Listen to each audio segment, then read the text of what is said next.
kayo'y nakatutok sa NCAA Season 93 dito lang sa SNA, kung saan syempre lalong umiinit ang ating mga labanan habang papalapit tayo sa ating finals. Halftime na mga kapamilya sa ating knockout game, San Sebastian kontra sa San Beda. Syempre, lamang ang ating defending champion sa score na 44-31. As we get closer to our finals, lumalapit din tayo sa ating pagkakaalam ng ating Mythical Five. Kilatisin natin ang ating leading candidates.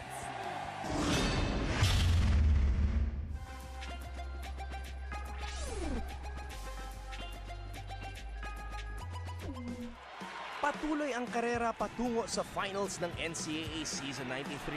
At matapos ang dalawang elimination round, ilang hardcourt heroes na ang umangat mula sa kompetisyon bilang MVPs ng kanilang mga koponan. Nakakuha na naman ang LPU, bumitin sa air si CJ Perez. CJ Perez is the leader on and off the court for the Pirates. Well, he doesn't talk too much, but he leads by example. So yung the way he plays, the aggressiveness, Marcelino ahead to Perez, hinahabol ni Calvo, tumuloy-tuloy. the effort, makikita mo talaga sa kanya. So nakahawa yung mga teammates niya. Here's Perez attacking ang buhod. Perez underneath, difficult shot. Not only does he lead the team statistically, but in terms of emotionally, sure in the dugout, he's the one who's pushing everyone, both on offense and defense. So he's a two-way player that really contributes a lot for this team. Zuzu, Perez attacks, Perez up and in for CJ. He's the total package, and I think if you take CJ Perez out of the pirate ship, lulubog itong LPU. From CJ Perez. For number 2 and number 3, it's gonna be hard because it's their teammates. So it's gonna be Bolic and JB Mocon of San Beda. Bolic pulls up his first basket.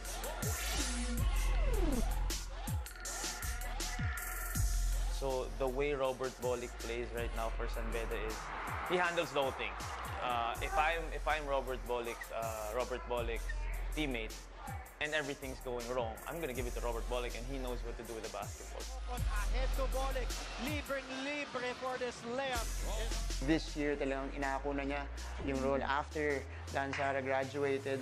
So, Robert Bolic really a changed player in this season, although he's not in the running anymore because of that disqualifying foul. Pinigay Mocon, lumapit, Mocon eluding Raflores.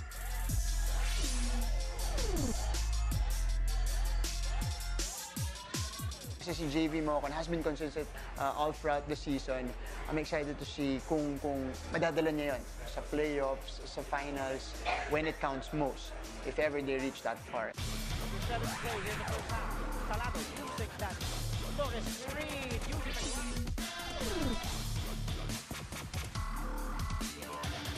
I think this year's breakout star has been Kentoy Salado of Arellano University. The departure of Giovanni Halalon really gave the keys to Kent, and I think he did not disappoint. I think he put up a good run before he got hurt. Oh, and Salado. De La Cruz is ahead right away, but Salado is there. I think if Arellano University still had Kentoy Salado, malaki ang tsansa na makakapasok sila sa Final Four. It's very unfortunate na na-injure siya, pero para sa akin, malinaw siya ang breakout performer dito sa Season 93. Entering this season, ang inaay nila is to... He's ready for that big stage, for that role. Because even last year, you can see that he's gonna be a great player also for Coach Jericho Deniera. Once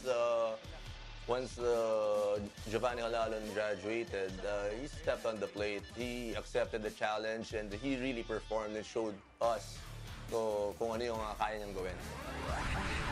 Nakuha ni ng Batak, tumuloy-tuloy si Ray ng Batak, easy 2. A rare easy 2 for the night.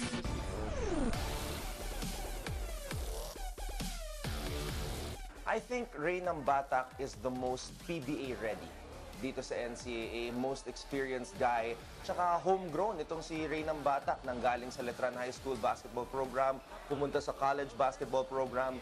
And this year and the previous year, he has been the guy for Letran. You take Ray ng Batak out of the Knights and they're not gonna make it to the Final Four. I don't think there is a player there who can be the go-to guy, just like Ray Batak. So is the heart and soul of the Knights, and I think that he's also deserving for MVP. So I think for Ray Batak, I think he is a more mature player and is continuing to lead the Knights. This is his last season in the NCAA. Excited for him to see how he will step up. Yung leadership niya, matitest dito for Letran because again, graduating player, yung mga kasama pa sa Don Balanza, Quinto, Calvo, paano niya i-lead yung team niya, paano sila magsasama-sama, may mesh sa leadership niya dito sa Letran. Sino kaya ang makakasungkit ng Most Valuable Player ngayong taon? Abangan dito lamang sa ABS-CBN Sports and Action.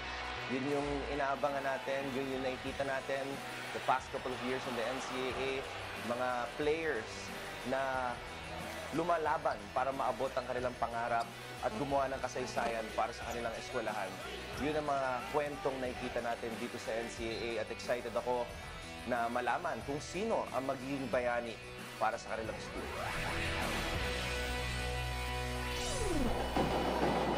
Well, mga pamilya, naisip nyo na ba kung sino ang Mythical 5 nyo? Give us a tweet. But before you answer our question of the day, syempre, kasama ko ngayon ang Alab Pilipinas who will be playing in the ABL. Ray, nakatune up nyo ang San Beda Red Lions. Kamusta naman ang performance nila doon? Well, definitely, they're a great team and at the same time, very competitive, well coached, and I know that they'll go far this season for sure. And it's not a surprise that they're in the lead right now. Not a surprise, pero mga pamilya, merong surpresang nangyari sa larong yon. Rico, ano bang nangyari sa inyo ni JB Mocon? Nung competitive tune-up kami and then accident lang, freak accident. So pag fake niya, tumama yung sapatos ko sa tit niya. So accident lang. Yeah. Pero in terms of that competitive spirit, anong masasabi nyo sa ibinubuga ng San Beda? Well, they're a strong team. So I think they're a competitive team. Yeah. What about Lyceum? Kasi nakalaban din nyo ang Lyceum. Well, actually, both competitive team. I know, magandang laban pag nagharap sila sa finals. So kung magharap man sila sa finals, I think it will be a game to watch. Game to watch, yeah. Certainly. Pero speaking of game to watch, no, ang Alab Pilipinas mapapanood nyo sa ABL. Don, invite nyo naman ang ating mga pamilya. Oh yeah, we're here to invite everyone on November 19 against Hong Kong. It will be our first game, 8 p.m. and free admission as a treat ng Alab Pilipinas for our fans here. We hope to see you there November 19, 8 p.m. Thank you. Thank you very much. We will see you there. Good luck to the whole team, mga pamilya.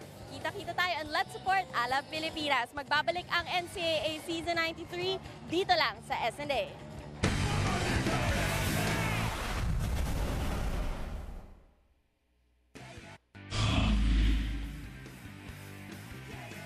Tayo po nagbabalik sa loob ng Mall of Asia Arena sa lungsod ng Pasay sa pagpapatuloy ng Step Ladder Playoff Semifinals. Do-or-die game sa pagitan ng San Sebastian College-Recoletos Golden Stags and the defending champs, the San Beda College Red Lions. At the half, lamang ng 13 ang San Beda 44-31. Magandang hapon po muli mga kapamilya. Andre Felix, Coach Topex Robinson, and Mikey Reyes. Of course, Coach Topex, thank you again for joining us. Our guest analyst for this afternoon. And waiting in the wings na lang, ang Lyceum, kung sino man nanalo dito ay makakaharap ng Lyceum of the Philippines University on Friday. Gentlemen, your thoughts? It's been all San Beda in the first two quarters. San Sebastian did put up a better performance in the second quarter, but still, the Red Lions are up at the half. I believe yung turning point dito, or yung simula pa lang doon na-establish kasi ni Donald Tanco yung ilalim. Nakuha niya yung paint. Kaya kailangan mag-adjust ng San Sebastian. And because of that adjustment, kumana naman yung San Beda from the outside. So I think the biggest difference talaga was Donald Tanco who started it off for San Beda. San Sebastian, Coach Topex, your former team, you did win a title when you were playing for them. You did coach them as well. Nabanggit mo nga yung kaninang mga keys to winning mo. Ano ang kailangan nilang gawin if we go back to that to-do list that you had on top of the coverage as we take a look at the halftime stats for them to get back in this ball game? I think defensively, they really need to focus on their defense on Donald Tanco. Because Donald Tanco is not just hurting them offensively sa kanyang attack. He's also, Donald Tanco's being the big point para dito sa koponan ng San Beda because not just scoring, he's also facilitating, getting his teammates open. Ito yung nagiging problema ng San Sebastian right now. Ito namang sa opensa naman ng San Sebastian, they did a little better. They did a little better attacking the paint. Kasi during the start of the game, medyo hesitant sila. Maybe they're a bit rusty. Ika nga, nasabi natin. But expect San Sebastian to bounce back dito sa second half. Well, silipin natin ngayon ang ating stats as we take a look right now. Well, of course. San Beda. Let's go back to San Beda first. You did mention yung kanilang to-do list, and they're doing it. Yung sharing is caring. They're sharing the basketball. They're shooting 44% from beyond the arc today, 8 of 18. And Coach Topex, they're also keeping it in the paint. Nabanggit nga ni Mikey, binabagsak nila kay Donald Tanco at doon nagsisimula ang kanilang opensa. I think the key to that San Beda onslaught during the first half was they were playing composed basketball. Kumbaga, they really wanted it to go to the players that they really wanted to. Medyo maganda yung flow ng opensa nila, and they really are looking for the best open shot. Yun naman, balikan natin ang ating stats ng first 2 quarters. Mikey, let's take a look at the leading scorers. Well, of course, Robert Bolick nga 4 na tres ang kinamada ni Robert Bolick for 67% from the outside. Etong si JV Mocon din 9 points, pero ang kalagandahan dito kay JV Mocon 9 points and 16 rebounds in the first half. So nako-contain ng San Sebastian si Tanco in terms of the boards. 7 rebounds si Tanco, but nakakalusot si Mocon sa ilalim getting those offensive boards. And now, these are the halftime stats. San Sebastian really just horrible from beyond the arc today. 25% lang, Coach Topex, from 3-point area this afternoon. But what's good about San Sebastian is they won't hesitate to still shoot 3-point shots. I'm sure Coach Egay wouldn't mind his guards really being aggressive, shooting those outside shots. But most importantly, yung finishing off transition.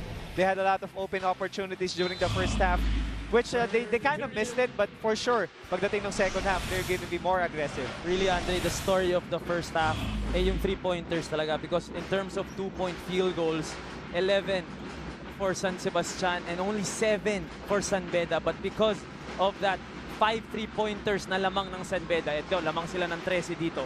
Papasok ng ating second half. It's a very great stat, Mikey, that you did point out. Yung 3-point shooting, napakalaki para sa San Beda in this game as a team this season. Just 35%, but today, like what we talked about, 44% from 3-point land. Robert Bolick, 67%, 4 of 6. Here's Capobres, nahihirapan, another turnover. Bolick with the basketball.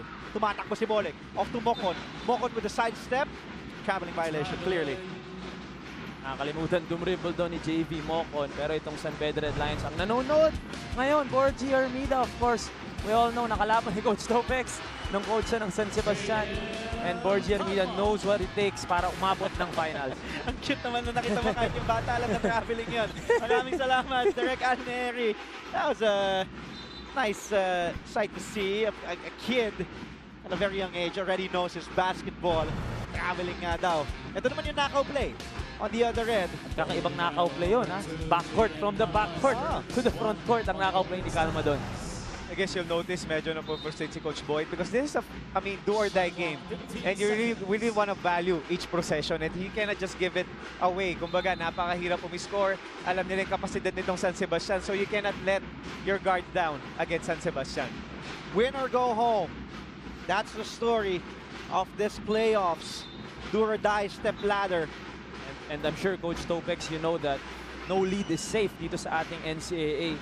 Papasok nga ng, meron kang ang double-digit advantage pagpasok ng second half. Pero anytime, pag medyo sinwerte na at nakuha na ng kumpiyansa yung kabilang team, makakahabol, Coach.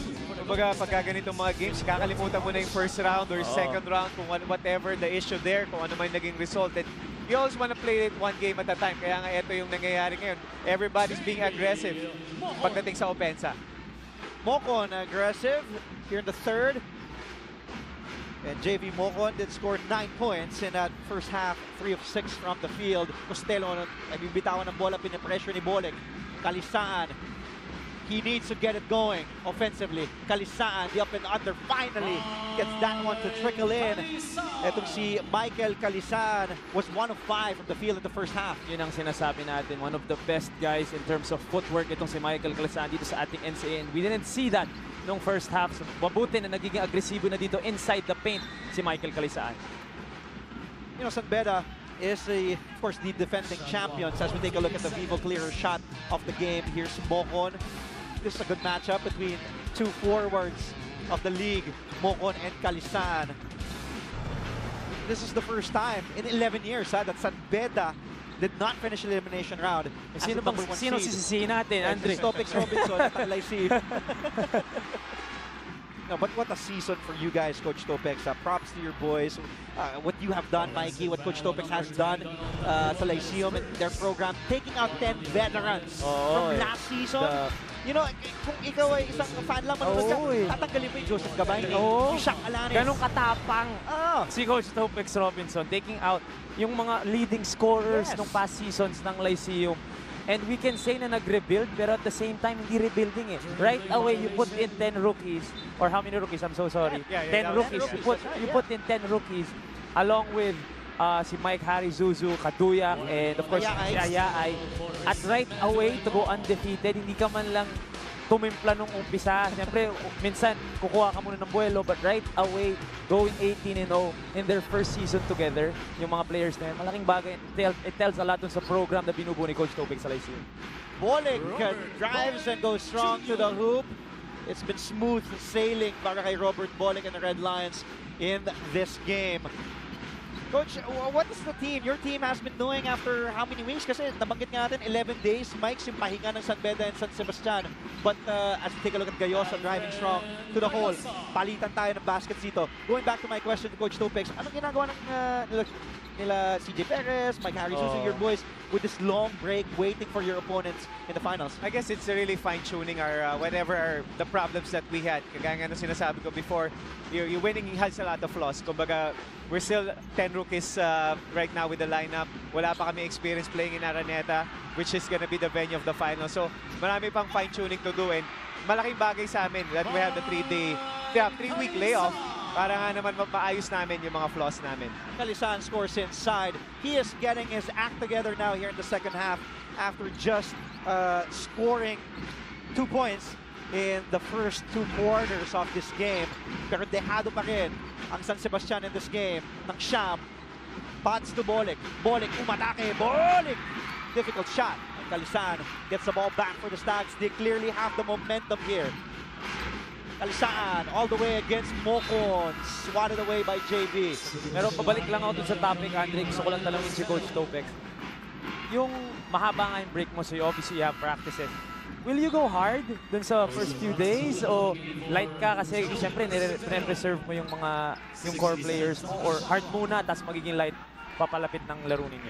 Actually, it's a mixture of going hard at it and then medyo pagpapahingi mo. But the players are the good thing about them is they don't want to rest. You know, they want to do extra. They want to really challenge themselves, and that's what I really brag about the team that I have right now. And Calisan is on a roll, on fire this third quarter, cutting down this San Beda lead that was once 18, now down to 7. Kami po yung magbabalik. Ito po ang inyong NCAA live on SNA.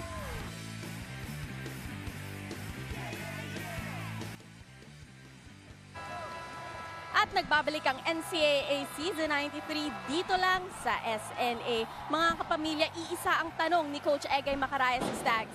How bad do you want to win this game? Ayon sa ating coach, ang sabi niya, character and design to win ang main factor sa larong ito. At kasama ko ngayon si Pamboy Raimundo na dating naglaro para sa San Sebastian Stags at noong panahon niya sa NCAA, San Beda at San Sebastian ang naglaban sa final. So Pamboy, ano yung favorite memory mo from that rivalry? Siguro yung nag-champion na kami noong 2009. Wala nang masasarap, wala nang masasaya nung time na yon kasi lahat ng pagod, sacrifice namin, napalitan ng saya. Siguro yun yung favorite memory ko nung rivalry namin ng Beda.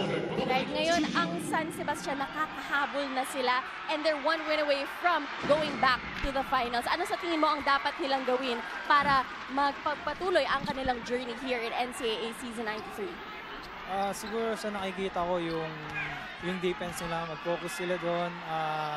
Masyadong maraming offensive player yung San Beda, so kailangan nila magtulong-tulong sa depensa. Tsaka yung sa 3 points nila, kailangan siguro kumonect nun. Pero as of now, medyo gumaganda naman na nakaka-connect sila. So, siguro maganda yung makakalabasan ng game nila ngayon. Thank you, Pamboy. Parinig naman dyan ng Bravo Baste. Bravo, Baste! Maraming salamat. Back to you, Andre. Salamat, Siege Tantenko. Salamat din, Pamboy Raimundo, former San Sebastian Stag. Bravo, Baste. You weren't able to coach Pamboy Raimundo, no, Coach Topex, kasi it was his final year with Coach Ato Agustin, and then hindi mo na, kumbaga, pagpasok mo, wala na si Pamboy nun. Pero Calvin naabot. Kasi naabutan ko pa, nakalaban ko pa yung San Sebastian ni Coach Topex Robinson as Jason David connecting from the outside, known as a defensive specialist, but he can hit those 3-pointers. At ayun, nakatulong din sa cause ng San Sebastian. And the Stags and the San Sebastian faithful now alive inside the Mall of Asia Arena. They can feel their team clawing themselves back in this game. Just down by 6. Lumamang ang San Beda at 1 point ng 18. Bolic underneath. Mananatili ang bola sa Red Lions with 3 seconds left on their shot clock. RK Lagan talking to Jason David. Take a look at the offensive rebounding story here in the third quarter. 4-1. And second chance points, San Sebastian really doing a better job. Dali lang, Andre, kasi may nag-text sa akin. May nag-react sa interview ni Pamboy Raimundo. Kasi ang pinring up ni Pamboy in 2009, nag-champion sila against San Beda. That's right. Sumagot si Borgie Hermida.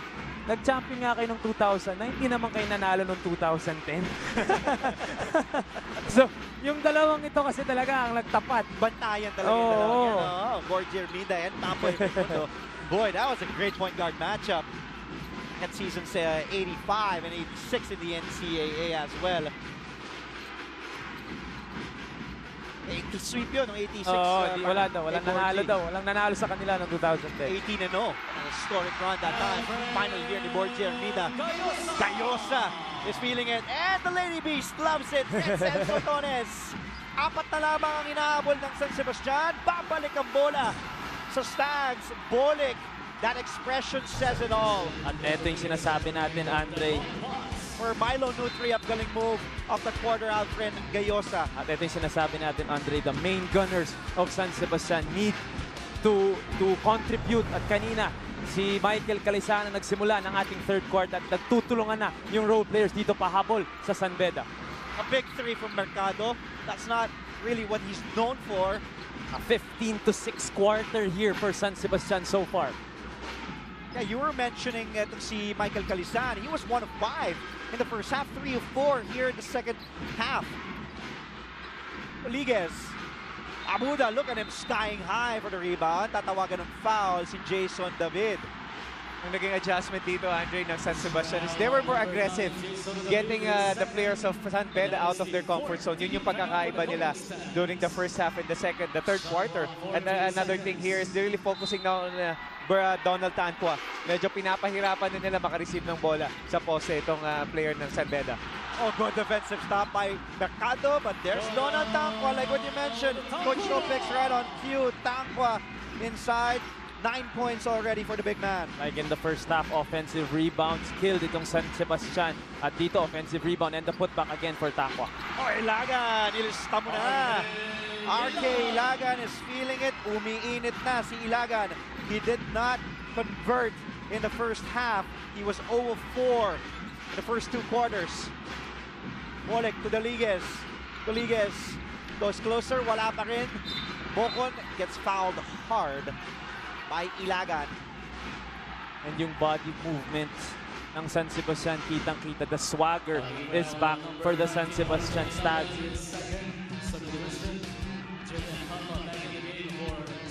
And again, JV Mocon doing a good job complementing itong si Donald Tangco. The whole San Sebastian Stags team is focused on Donald Tangco when it comes to offensive rebounding. So JV Mocon again at the right place at the right time for that offensive rebound. Ito yung sinasabi natin kanina, Mikey, about San Sebastian's physicality. You know, this thing was missing during the first half. Maybe they heard it from Coach Egay during the halftime break na, you know, we cannot just roll down and die. Kumbaga, kung ano man mangyari dito, we just want to come out and, you know, be the best team that we could be. And kung ano man mangyari nun, at least we could get out of this dugout with our heads high. But what's happening right now is it's changing the tempo. Nilalaro na ngayon ng San Sebastian yung gusto nilang tempo dito sa larong ito. What a difference the first quarter to start as Ilagan for 3. That could have been big. Gayosa with the offensive board. David, lumapit, David. The stop by the Red Lions inside. It's a 4-point game. 3 minutes to go in the third period. College playoff basketball at its finest. A double team on Tangco. Cross court to Doliguez. Abuda. Mabibitawan ng bola. But it will stay with San Beda. Ang ganda ng rotation dito ng San Sebastian. Dinobon nila si Tangco, but right away pag kick out, nandun agad yung mga papalit sa mga defenders. 17-8. San Sebastian has outscored San Beda in this quarter. Lamang ng 4 ang Red Lions. Kami po yung magbabalik.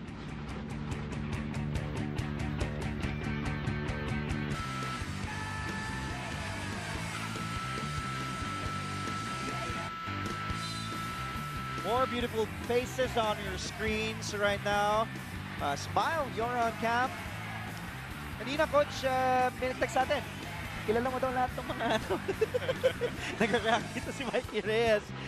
Hindi, nag-text na natin. Dati mong manlalaro na si Martin Antonio, Coach Hammer, did play for you, correct? I-verify natin. Talaga ba naglaro sa'yo si Martin Antonio? Yeah, he really played for me.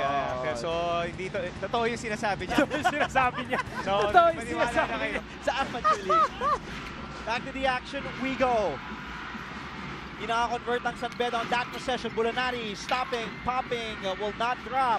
Mocon, tumatakbo ngayon ang Red Lions. Mocon attacking strong. And he will head to the line for 2. Bagsak si Ilagan. Oh, and some extra body contact and some... What do you expect, San Beda and San Sebastian? It's a playoff game. You know, somewhere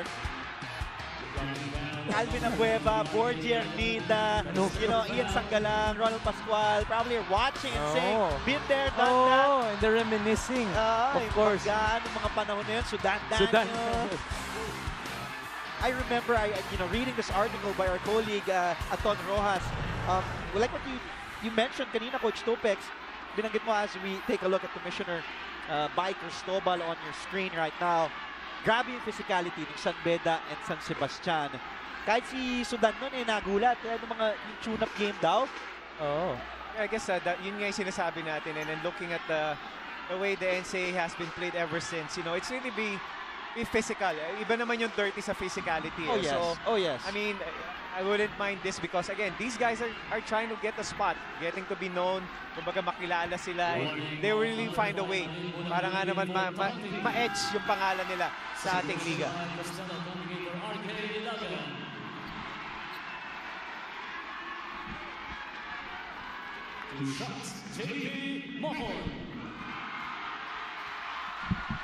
And of course, attorney Rene Sagisag.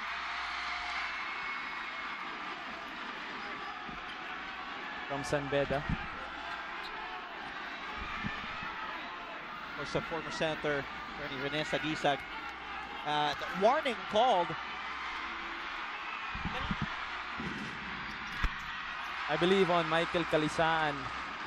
Medyo nag-second motion siya doon. Pero good thing na control kagad. At ito, only down by 6 itong San Sebastian.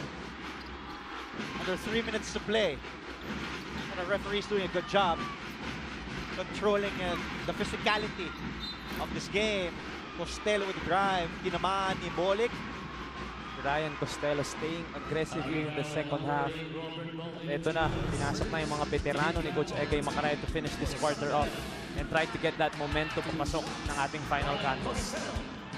What you're gonna like about San Sebastian right now is they really are attacking the paint, biting the paint, getting opportunities, getting fouled. Obviously, getting into the line, more free throws, the higher percentage shot, and pagka nag-inbound nga naman dito, they could apply the pressure na alam naman natin strength din ng San Sebastian. They need to convert for them to go full court press. At ito, na-shoot ni Costello yung free throw. At ito, magpo-full court press dito ang San Sebastian. Actually, the first half, yun din naman ang ginagawa nitong San Sebastian. It just so happened that they were missing point back shots. Kanina nakita din natin si Dan Sara, of course, former Red Lion, former team captain ng San Beda. AC Soberano is back in. He had a great first half. Munti ka na maubusan ng oras ng San Beda. Libre si Soberano for 3. Wala. Costello. Bolic gets it back for San Beda. Hiningi ni Mocon. He's free underneath. Good block from Gayosa, but a foul. And both Gayosa and Mocon down on the floor. No harm intended there for Alfred Gayosa. Duty foul going for the basketball. Although ito, yun, iba na yun. Look at Gayosa egging on the crowd. Pero kitang-kita naman bola ang hinapol doon ni Alfred Gayosa. And you have to love na hindi gumibop doon si Alfred Gayosa, knowing the magnitude of every possession here on out dito sa ating knockout game. You know, Coach Topex, Mikey, you gotta love this kid, Alfred Gayosa. He reminds me, you know, because of his tenacity, siguro skills-wise, magkaiba, Calvin Abueva, pero yung tenacity niya, egging on the crowd, mas ginaganahan pa nga siya pag mas pisikalan yung laro as we take a look at the numbers of Mocon. Look at the monstrous numbers of JV Mocon. 19 boards, 13 points, 4 blocks for JV. I don't know when was the last time we saw JV Mocon grab 20 rebounds in a basketball game, but you have to love the aggressiveness at talagang yung pagpasok pa lang niya, binigyan na niya ng intensity from the start, from the get-go, itong San Beda Red Lions. At yun ang maaasahan mo for a veteran, coming from a veteran like JV Mocon. Yeah, what I appreciate also about JV Mocon is most of the plays of San Beda are not towards him. Kumbaga hindi nakasentro sa kanya. Kagaya nga nung nakita natin, he had 19 rebounds and keeping the ball alive, giving the other teams, his teammates, extra possession is what you will value dito kay JV Mocon. We saw, of course, Paul Reguera, former San Sebastian Saga on your screens there. Costello, ilista mo na! Costello turning it on here in the third quarter. And look at San Sebastian, also on defense, stepping it up a notch. Almost a turnover, Tangko underneath, no whistle blown. Play resumes.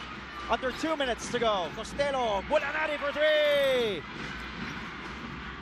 Tangwa secures the rebound. Here's Mocon, bounce pass to Soberano. He will lose the basketball possession back to the Stags. And you have to love what the refs are doing here, letting them play. Pinapabayaan sila na maging physical. Kasi nga, alam natin, the NCAA is all about physicality at dito sa play na to. Itinawagan ng foul si Ryan Costello at ito, bola na naman ng San Sebastian. You know, the problem right now with San Beda is they're playing the tempo nitong San Sebastian, which is run and gun, which is not really their strength. Kumbaga, itong San Beda is more of the deliberate basketball, looking for the opportunities, looking for the mismatches. But right now, San Sebastian is also forcing them nga naman to get out of that deliberate basketball, which is good for San Sebastian and getting them opportunities and being aggressive attacking the basket. At yun din ang nagagawa, coach, ng pag-pressure mo because as a player, alam mo yan, of course, pag pinressure ka, inevitable na medyo magmamadali ka ng konti, hindi mo nakikita kung sino yung mga open.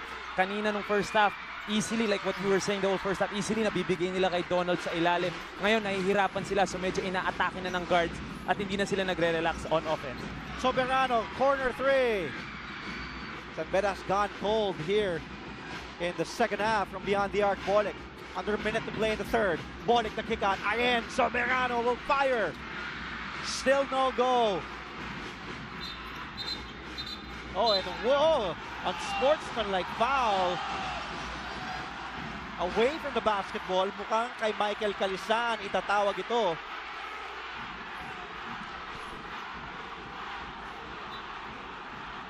And our officials hearing it from the crowd, and all the players are advised to go to their respective benches. Number 7, Mike Calisan for tripping. Unsportsmanlike foul nga ang itinawag kay Michael Calisaan for tripping. That's going to be big for San Sebastian because you lose an opportunity to attack. And at the same time, you're going to give 2 free throws to the other team. And then I think it's going to be also ball possession. So, That's right. Napakalaking momentum shifter yon para sa koponan ng San Sebastian. And it's also going to kind of change the tempo nitong ating game right now. Coconut the line, a 72% free throw shooter in season 93. Pero kagandahan dito kay Coach Egay. Right away, he called everybody, including the bench, after that unsportsmanlike foul. To keep them motivated. Kahit yung bench gusto niya part of the game, ayaw niyang, siyempre yung bench niya gusto niya may energy din, kahit nanonood lang. Another thing that I'm sure Coach Ega would love to these players is they didn't stop playing. There were times that San Beda are getting the momentum. They were making their threes. Oh, yeah. San Sebastian just kept on playing. That's right. And there were times actually the first half na pwede ka mawalan ng moral. But good defense there mula kay Bulanadi. He was able to stop that play from getting that offensive foul from Bolic. And maraming beses yun, Coach Topex, from the first half. A lot of times na pwede na silang mawalan ng gana. Especially even yung half-court heave ni Robert Bolic, those kinds of shots, very draining yun. Pero right here, they're still fighting and they still want that final spot. Bulanadi, 3 for 3. Bolic goes down. Look at the turnover situation. San Beda giving 8 turnovers here in the third quarter. Dalawa para sa San Sebastian. And the San Beda crowd asking for that tripping on Robert Bolic. You know, Andre, if you're playing against San Sebastian, you really have to be mentally tough. You know, you have to go through those missed calls, those things that you thought might be cheap shots. But, you know, again, that's the strength of San Sebastian. You have to play through that. If you want to win, if you want to be in the finals, you have to go through that adversity. Yun ang consistency ng San Sebastian because those things that you just said applied dati pa. Pag San Sebastian ang kalaban, mentally mas importante pa kaysa dun sa physical side. Actually, you won't be surprised nga. What I always tell my players every time we play San Sebastian, if you're not gonna get hit, that means hindi San Sebastian yung kalaban. So yun yung sekreto natin doon. But again, you have to honor them. You know, they really are playing hard. They're not really as deep as San Beda, but they really are grinding it out with them. Moon, big 3, wala. David with the board, 3 to go. David has to heave it here. Bolic did hit it earlier to end the first quarter. Diyan magtatapos ang ating third period, where the Stags still find themselves down here by 6, 57-51. But what a quarter, Coach Topex, para sa Stags, outscoring San Beda 20-13 in that third period. I guess the key there for San Sebastian is they just kept on playing. You know, San Beda was making big shots. Ang naging problema naman ng San Beda is they kind of relax a bit. You know, they thought that it's just already a one game for them. But you know, if you're playing San Sebastian, hindi pwedeng mangyari yun. Well, we will be right back with the fourth and final quarter when we return. Ito po ang NCAA sa SNA.